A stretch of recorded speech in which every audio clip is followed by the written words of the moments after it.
What's up, guys? Episode 28 of the Midwest Angler Podcast. I'm Scott Sturman. I'm with Matt Deitch again, and we're running. What's up, man? Just another wonderful day out there. That's right. Yeah, was able to get out and do some fishing yesterday. Went over to Spirit Lake and got after some smallmouth pretty good. That was a lot of fun. Beautiful day out there on the water. It's kind of perfect evening for it. The bugs weren't bad, finally, for once. And it was National Go Fishing Day. Well, it was National Go Fishing. Yeah, National Go Fishing Day. How are you not going to go fishing on National Go Fishing Day? Yeah, well, I had a softball game in Rock Valley, and I came back, went to a baseball game in Larchwood. Family obligations trump all that stuff. I'll give you that. I didn't have anything to worry about, so I loaded up and went over there. I haven't gone fishing in 4 days. 4 days. 5 days, maybe. Starting to get that tick, aren't you? That nervous kind of that twitch. Yeah. Anyways, back to your trip. I'll just live I know how that vicariously goes. through you. No, it was a good day. Started off, got onto a little spot where the fish were pretty active and started catching them. Didn't catch any big ones, so to say. Most of them were probably in that 15 to 16 inch range, but it was fun. Got most of them on drop shot, got a couple on jerk bait. I did finally catch one that was probably about 18 and a half. That's all right. It was a big one, yeah. And the nice thing about that is I hooked into that one as this nice blue silver skeeter was pulling up to come and talk to me. Old Mr. Chad Lorith. Never heard of her. So I had to catch it in front of him, but I don't think he saw me catching it because he was too busy hooting and hollering over there about something. At first I thought I was gonna have to call 911. I didn't know, a guy his age, if he was having a heart attack or anything like that. So, yeah, I mean, he was making all kinds of weird noises over there. Tied into a drum, didn't he? No, he tied into a huge bluegill. I think it was like 10, like right around 10, even maybe over 10 inches long. No kidding. Yeah, he was yelling over there that he might need me to take a picture for him, but he luckily got that picture by himself. So, yep. So that's how it started. That's how it went. I was able to talk to him, and then another time too. Another good story about Chad over there that he probably was hoping I wasn't going to tell you, but I think he knew I was going to tell you. I was sitting there fishing, and he was kind of fishing around me, and I was watching him. He was on his phone talking. And I looked over there, and one of his rods was just doubled over, bent back there, just going. And I watched for a while, and nothing. He kept talking on his phone. So finally, I was like, "Hey, are you gonna catch that fish?" I yelled over to him, and he's just like, "What?" And turned around. He's like, "Oh, I have to call you back." To whoever he was talking to, he's like, "I gotta let you go. I got a fish on." Yeah, it was like a 20-inch walleye or something like that. So. This guy's a pro, huh? I guess he claims it. I mean, I got to sit over there and kind of watch his back for him. He's getting up there in age. That's very true. So I mean, you got to kind of look out for those people when they're out there. Well, and we got to just give him credit that he's still out there. I mean, he must have a handicap accessible dock. And good for you, Chad. Good for you. I thought I saw something hanging from that windshield of that skeeter. I mean, I don't know. So Yeah, that's funny. But no, it was a good night. It was fun out there talking to him and just kind of shooting the BS like we always do with Chad. So it was good seeing him. But yeah, it's good fishing. I think the bite over there at Spirit Lake the walleye bites are going really good right now. Did you get any? I didn't catch any walleyes, but like I said, I was mainly after smallmouth. And so yeah, you got out. Was it last week out in the Missouri River? Yep, last week Thursday I got out with Brendan Lockwood from Chamberlain. There, we fished out of Chamberlain. Met up with Craig Euler, who was going to that celebrity tournament up on Lake Thompson. Yep. He was coming through, so we all kind of decided, hey, let's meet up there in Chamberlain, and went for breakfast in the morning, and hit the water. I don't know, maybe 9:30, 10 o'clock finally, and yeah, we caught a lot of fish. There wasn't any real whoppers, but caught a lot of fish. I think 46 between the three of us. I don't want to say who caught the most keepers, but I'll just go ahead and say it. Scott, the keeper getter Sturman. No, Craig got one keeper. Brennan got one keeper. We did a lot of trolling, and that's just not in my wheelhouse. And Brennan kind of knew where to bring us.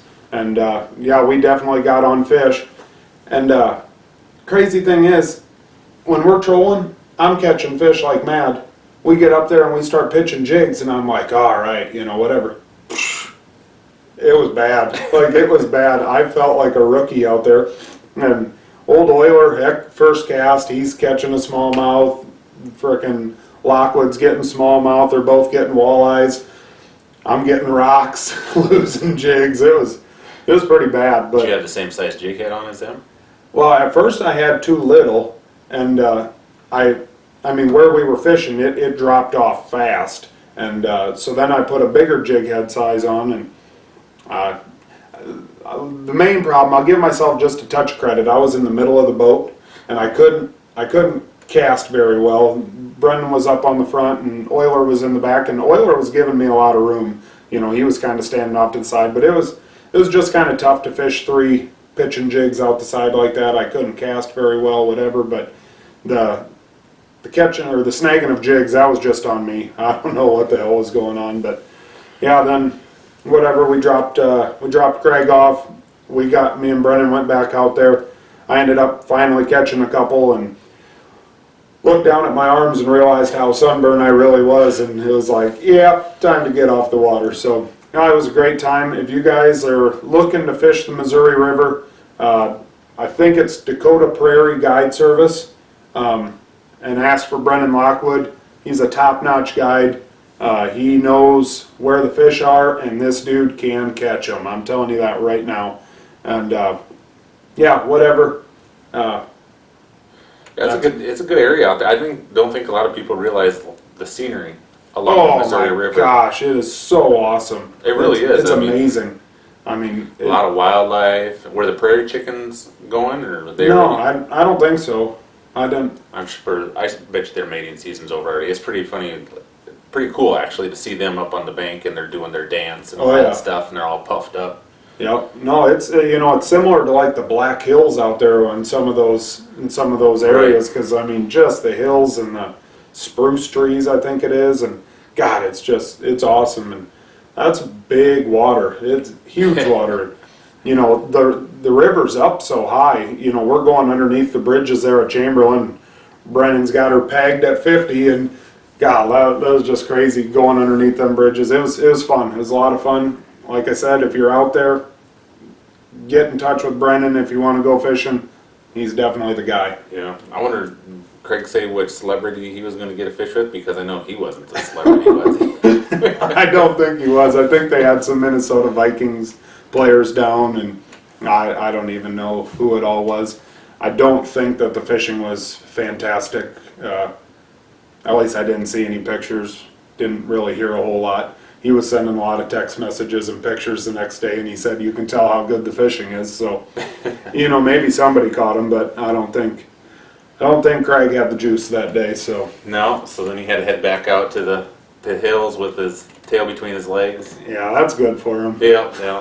That kind of goes in hand with what we asked last week about the Mount Rushmore of fishing. Who's everybody's Mount Rushmore?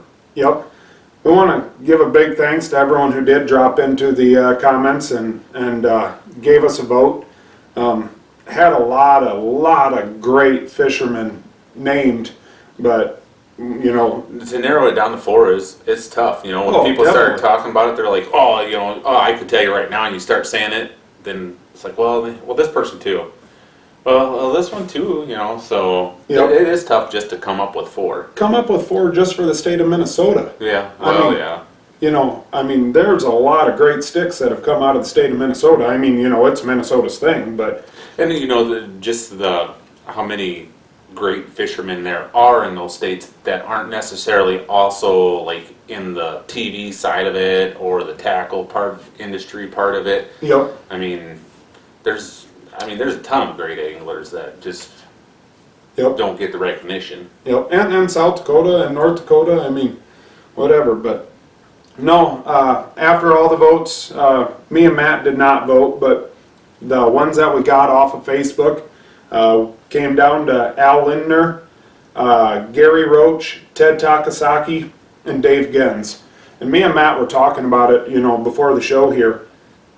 There's not one guy that I would say, no, he don't deserve to be on there. Oh, right.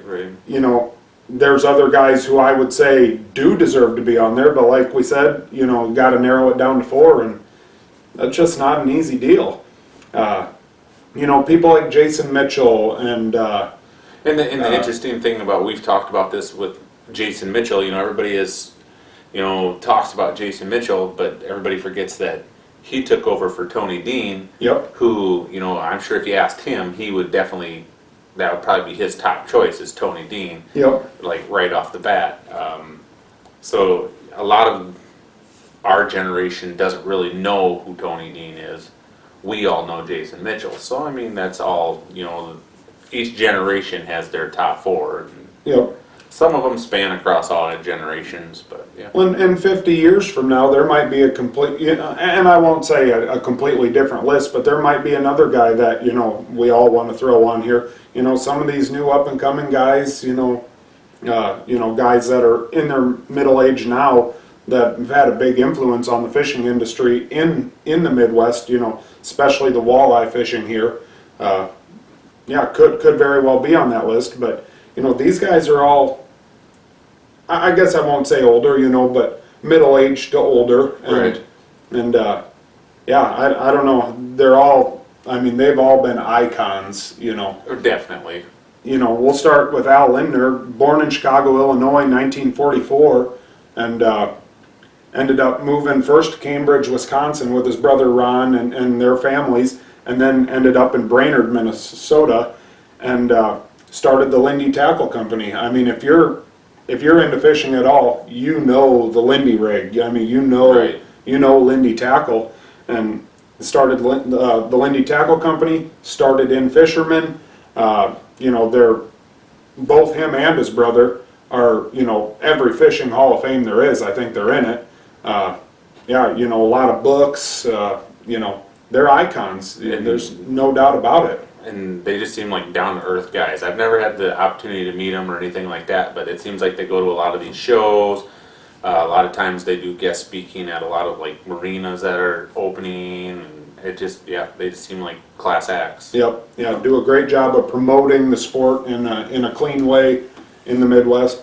I read a deal a while back. I think it was Ron kind of had a problem with the drinking, and really hit rock bottom, and battled back. They both now that angling edge that they started now once they sold off in fishermen. That's a lot more of a Christian based outdoors deal. But it's cool to see a guy that's seen it from both sides of the world. Yep. You're at the highest of highs. You're at the lowest of lows, and now I'd say that you could say they're right back at the highest of highs. I don't think they've skipped a beat, and No. Still just as influential in the fishing world. I know I grew up watching them. Yep. I remember having some VHS tapes of the Linders. The thing I like about them is the fact that they don't just concentrate on one species of fish. They're guys that their shows are on everything. Yep. From big bluegills to carp to walleyes to bass, old muskies, northerns. They cover it all. There's nothing that they're too good for, and it's all in this upper Midwest. They don't ever seem like they go and they're down here doing this show or that. They're all over the world. It's just kind of a Midwest thing, but they're very well worldly known. Yep, respected around the world. Yeah. So I got to ask you here, Matt. Do you think Ron deserves to be on the list? Well, the thing with Ron just isn't as well known as Al. Before we started recording, you and I were talking about this, and you said that Ron, when they first started, was more to the camera guy, Yep. and Al was the one in front. So we all got to know Al. Yep. By watching the videos, even now when you go on there, you don't see a lot of Ron. Yep. So to me, that's why Al is on the list. And Ron, Ron got votes, but that's why Al is on the Mount Rushmore. Yep. And Ron's not. I wonder, I'd like to get him behind closed doors and say, "You all right with that?" I think he would be. Yeah, you're just happy to, happy to be along on the ride, and, Yep. and both of them share the success. One of them's just in front of the camera. I'm sure that they're, like I said, they're both all in the Hall of Fame. Well, and now all their kids are getting in there. I think they have some other relatives that are also on the show. Yep. So yeah, very family based. I think that's what I like about it. I mean, you and I both enjoy the outdoors with our brothers, our siblings, and our family, and I think that's just something that really appeals to people. Is just how family oriented they are. Definitely. Yeah, it would be fun just to be able to sit down and talk with them sometime and just see their experiences. And I guarantee anybody that fishes out there has read an article by them, has watched a show or a YouTube clip with them, all of that stuff. If you're looking to learn techniques, do all this stuff, I guarantee you've watched something or read something from the Linders before. Oh yeah, I'm sure. I mean, tons of magazines. Like I said, he's co-authored 10 books. Yeah. I mean, I'm sure it's all very informative. I can't say that I've ever read any of his books, but I've never read any of his books either, but I'm not a big reader. So. Nope. Yep. So now moving along. The next one up is Gary Roach, and I mean, going into this, I truly did not know who Gary Roach was. Mm-hmm. And there's a lot of people that really don't know who Gary Roach is. And again, a lot of that is because of he really wasn't on TV or have his own show, so to say, or anything like that. He's more of a guy that's an article-based guy. Yep. Yeah, he was born in Mission Lake, Minnesota, known as Mr. Walleye. Been in many magazines, on TV within Fisherman TV, Midwest Outdoors, Adventures North. Designed a lot of baits for companies like Pradco, Northland, Pure Fishing. Has his own line of rods, the Mr. Walleye rods. National Fishing Hall of Fame, Minnesota Fishing Hall of Fame. 1-2 stops on the Pro Walleye Tour. I mean, when it comes to walleye fishing, I think he's kind of one of the authorities. Yeah. You ask anybody, especially in the state of Minnesota, any walleye fisherman, who's the guy, and most of them will say Gary Roach. Now here we talk about it again. A lot of people know his son Tony a little bit more now because I think Tony's on In-Depth Outdoors. Oh, is he really? Yeah. Okay. And he's a big guide, I think, up on Mille Lacs and stuff like that. He does a lot of the ice fishing and a lot of the open water stuff. So I think more people, like more younger people, are kind of know who Tony is, but don't really know who Gary is. Yeah, Gary's the one who started it all. Yeah. and kind of paved the way. No, I really got to say I enjoyed. If you guys watching the video, you can see here I got a notebook here. And I just wrote down a couple talking points, as I was researching these guys last night. And it was a lot of fun, I got to tell you. It was really cool, like, oh, wow, I mean, just like I said, I had heard of Al Lindner. I got to be honest, I hadn't watched a ton of his stuff. I probably read more of his articles than what I realized. Gary Roach was somebody who was almost foreign to me. But yeah, moving along, the next one up, Ted Takasaki. Being where we're from here in northwest Iowa, you hear of Ted Takasaki a lot. We're at a Shields Fishing Expo, and Ted Takasaki's over there doing a skins it. Yeah. And, it's like, oh yeah, pro fisherman, I'm sure, whatever. And, I mean, people don't realize, that are just walking by that, that's the dude, man. His accomplishments and his credentials and stuff like that. It's almost like a multi-time Pro Bowler, or, a Super Bowl champion standing there. Most people would be like, oh my God, Again, though, I think it's because he's not on a TV show every Saturday morning. Right. I mean, he's not Jason Mitchell. I can think just back to that Ice Expo that me and you went to up at Shields. Takasaki's over there in the Skins It booth, and there's maybe one guy talking to him, and people, are all crowding around Marcus Quam and Jason Mitchell because they either watch In-Depth Outdoors or they watch Jason Mitchell's show. That dude over there is, not taking anything away from those two, but I mean, Takasaki's a stick, man. Right. And all these guys on this list, the thing about them is they all seem to be like innovators of a certain technique. Yep. They all are like kind of have made different techniques popular. So to me, that kind of like gives somebody like go out there and try that. You don't always have to do everything that everybody else does to catch fish. Yep. Go out there and don't be afraid to try things. Come up with things. I mean, you might all of a sudden wake up in the middle of the night and be like, man, I bet you this will work. Write it down or something like that, and the next time you're out, go give it a try. Yep. Next thing you know, you got the mat rig. Yeah, I mean, that's the thing, it's all of a sudden you find something that I catch them no matter what. Every time I go out, no matter what I do, I'm catching it on this. You start fishing a few tournaments or something like that, you win a couple tournaments, or somebody else starts to realize it and give you some credit. Hey dude, what are you doing? Yeah, Next thing you know, you can make some money off of it. Well, that's the thing, and you make something popular, and it might open other doors and avenues and stuff like that to get yourself known. Yep. But Takasaki, born in Chatsworth, Illinois, 1957. What I didn't realize about Takasaki is he had a very, very successful career in the computer field. Computer programmer, data analytics, and then got into computer sales for Hewlett-Packard.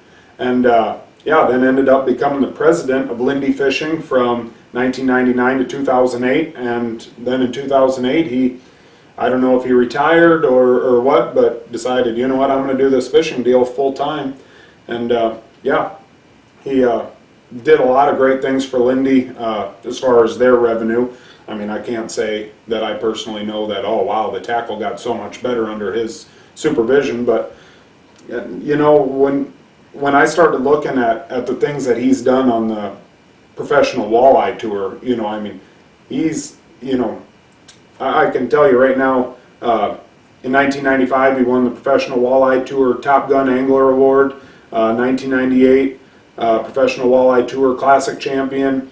He qualified for the Midwest Walleye Circuit, or the Masters Walleye Circuit 5 times, Professional Walleye Tour Classic 11 times, FLW Walleye Classic 7 times. I mean, he's an accomplished walleye fisherman, and That was one that surprised me that he made it on the list, just for the sole fact, because like I said, we see him all the time at any, ice expo up in Sioux Falls or any fishing expo. He's always there. We went up to Minneapolis and we saw him, but I think because I see him so often, I didn't realize, with me not being so familiar with the people on the list, that, I mean, this is a guy who's at an elite level. And like I said earlier, I think that's just cool about all these guys on this list, is that they are out there. They're not like a ghost where you might see them once. Or all these guys, you might have, without realizing it, ran into them at the boat ramp. Yeah, for sure. And I guarantee every one of them, if you ran into a boat ramp, you could probably have a easy 5-10 minute conversation with them, and it's not like they're going to be annoyed by it. Yep. My coworker up at LVO, his granddaughter was going to school up in Brookings. They were catching them off a dock, and Takasaki and some of his dudes were out there on the lake, noticed that they were catching them from shore, and ended up kind of coming up there and said, like, hey, we're filming a TV show here. You care if we kind of fish in this area? Realize that we're stealing your spot. We're real good about it. When it all got said and done, they invited them to one of the guys' house or some cabin or whatever up there in the Brookings area. Ended up giving them a free skinsit and, Right. BS'd with them, for a while that evening.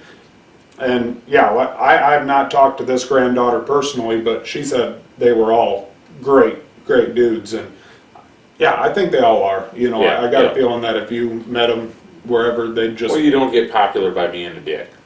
Ain't that the truth, though? I mean, you got to be nice to people. Yep. You treat people good, they'll treat you good. Yep. Next up, Dave Gens.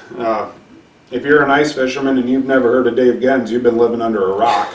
But this is the one that I, definitely would have been the top of my list. I've always fished with clam stuff, and, I just like ice fishing the best anyhow. Dave Gens is, I mean, he's the man in my eyes. Oh, for Godfather of ice fishing. Yeah, ended up making the first ever portable ice shack. He revolutionized the way ice fishing is. Ice fishing wouldn't be as popular as it is today if it wasn't for him. Right. A lot of these other companies wouldn't be around today if it wasn't for Dave Gens. Not only Clam, but everyone that makes a portable shack won't be around.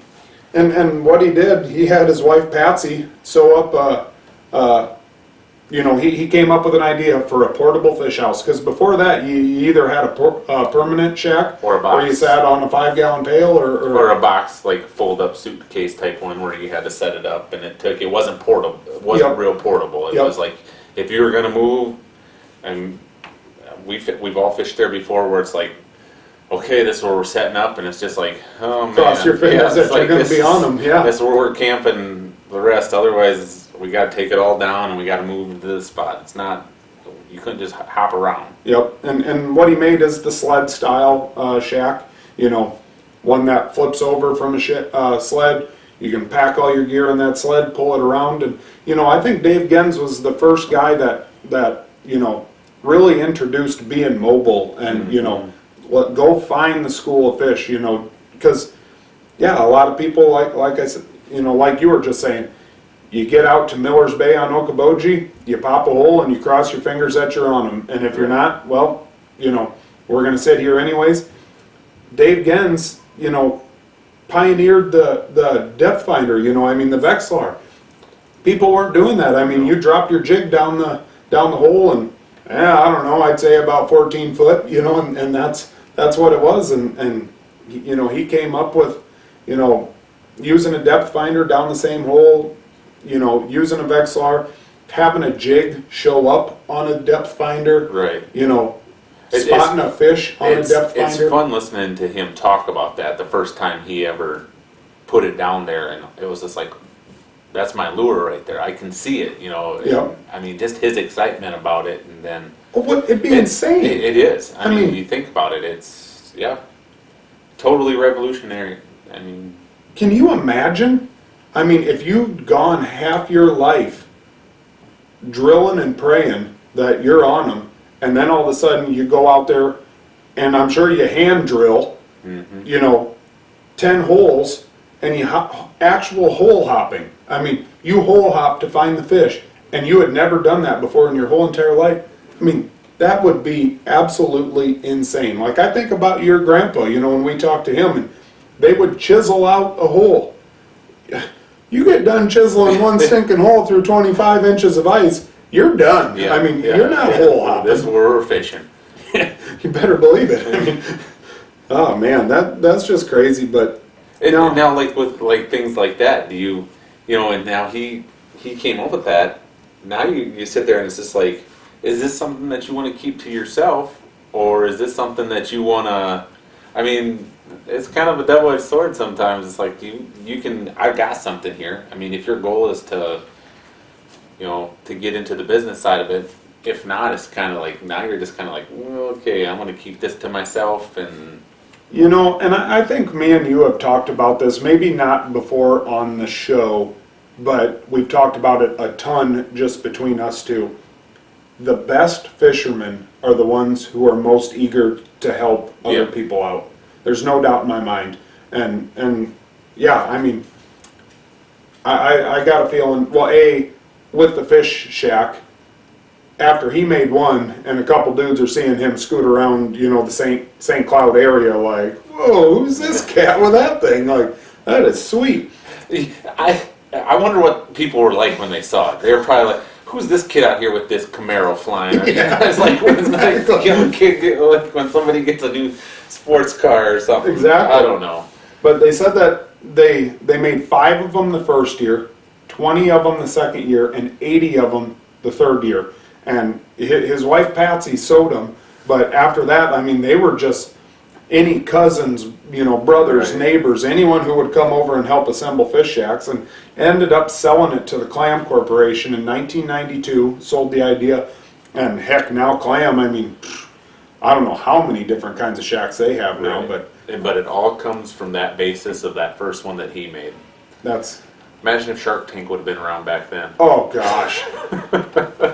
Well, you know, I mean, probably at the time, I guess in the state of Minnesota and whatnot, you know, ice fishing was popular, but it wasn't what it is now. I mean, No. you know, they probably would have saw it and been like, golly, is anyone really going to be interested in that? I mean, it's exploded. Ice fishing has exploded. Right. And back then, a lot of people would have been, the way it was, is they're just like, why would you want to move around? Right. I mean, Yeah. like, what's the point of this? Now people realize how important it is to be mobile when it comes to You ice have to fishing. be. You have to be. Yep. I mean, it's like the first time somebody probably brought a four-wheeler or something like that out there. It's probably like, what's that for? Yep. And it's just like, oh, okay, this makes sense now. So, or a snowmobile. Yep. But no, man, all four definitely.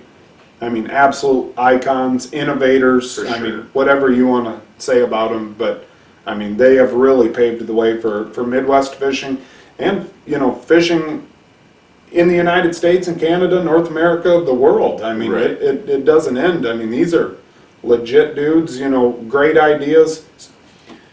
Every single dude on this list. I mean, as I was reading through their biographies and whatnot yesterday, I mean, these are smart dudes. Yeah, well, yeah. I mean, smart beyond, you know, they're great businessmen. You know, just to come up with these ideas, you know, yeah, I don't know. I don't need to say any more about them. I mean, if you can't tell from what we just said, I mean, whatever. But I want to know, Matt, if you could add one more guy to the list, who would it be?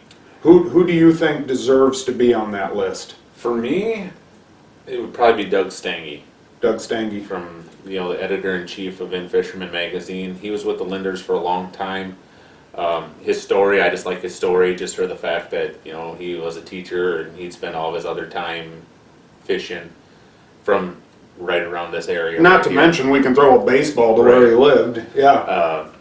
And just, I mean, he's a guy that's very popular. He's one that I've watched throughout the years. Kind of grew up.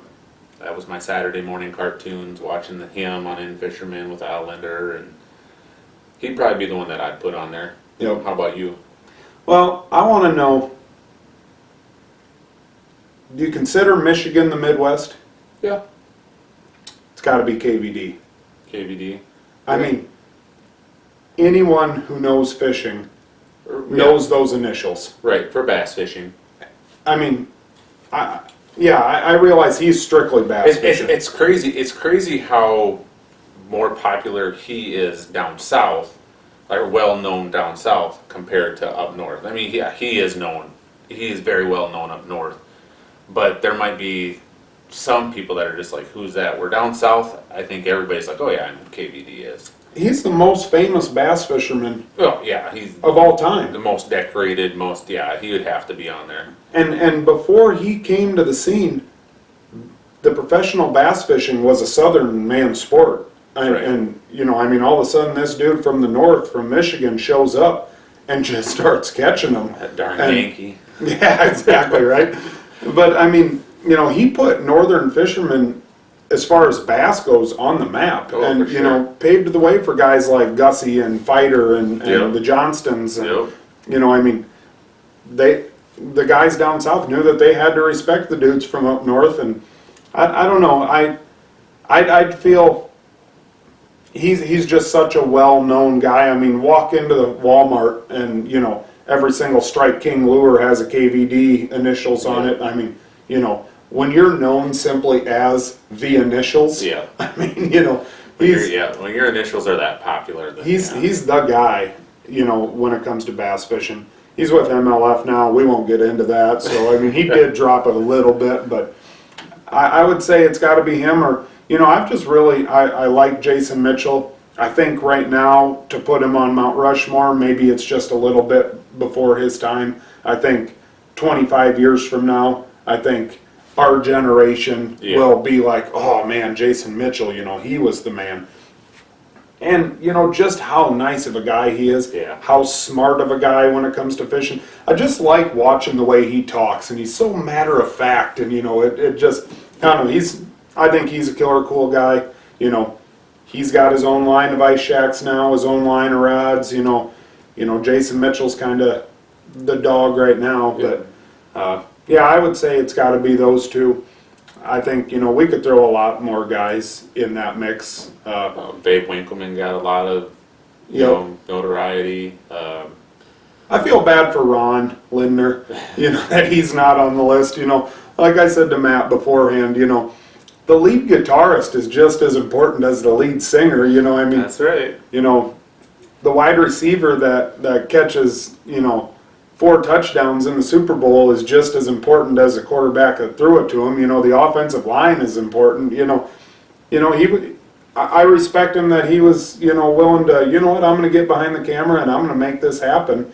And Al got all the limelight, but Ron was probably just as important. I don't know. I mean I think we could sit here and go on about this forever, but I don't know. I still think, as far as who my guy would be, it'd probably be KVD, just because I feel he's got to be top 5 most famous fisherman in the world.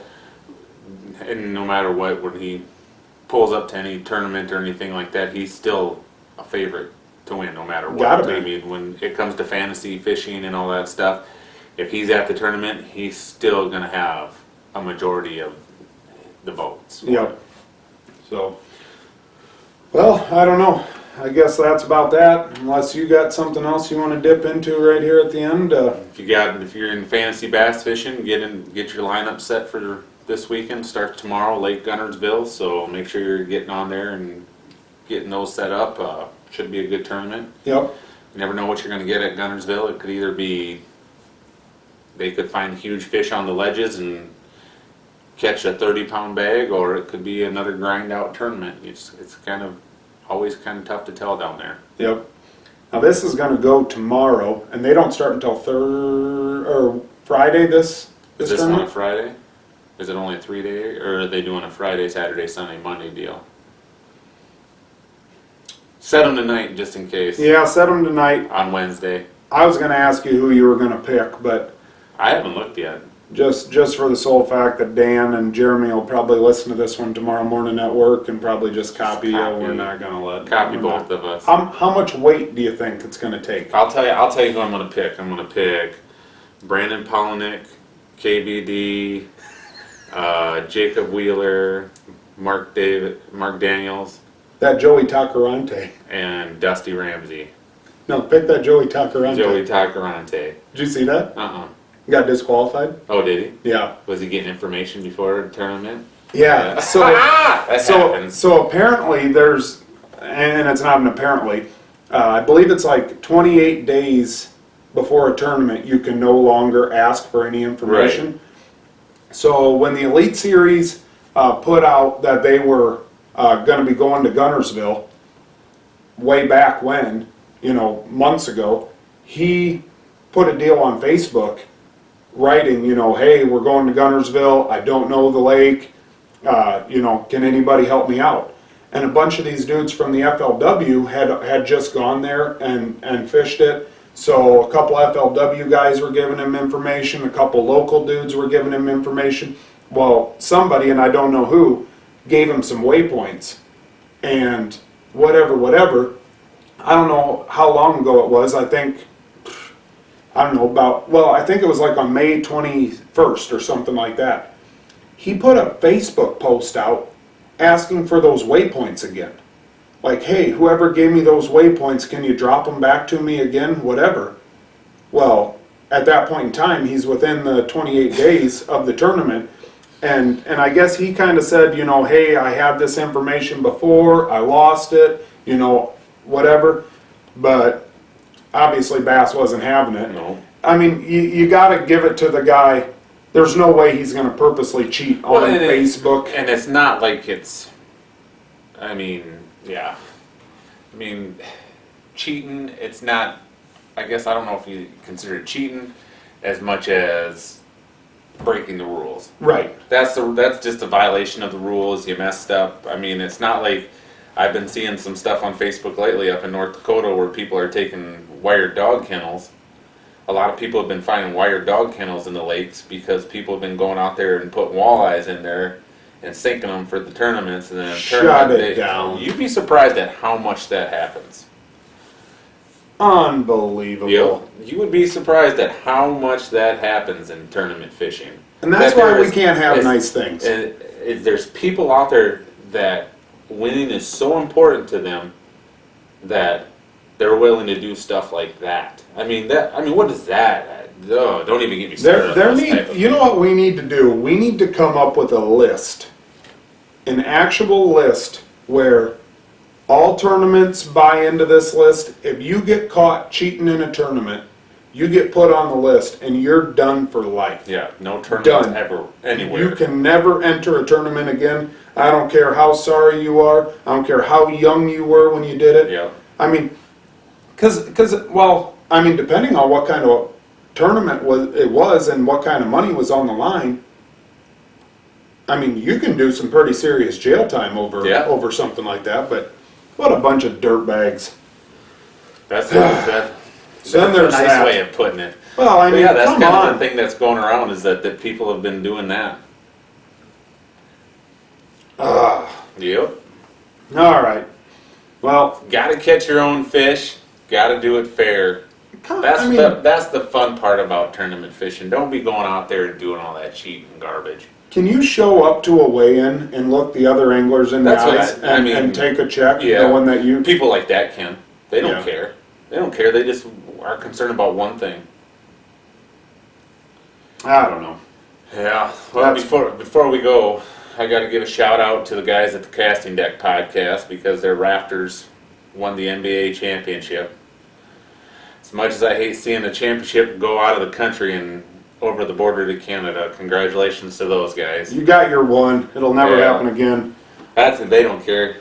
They just want that one. I was going for the Raptors. Well, yeah. So you. There ain't no way I'm going for Golden State. No way. No way. Those people are as bad as people that sink dog kennels in. All right, with that, we're out of here. See ya.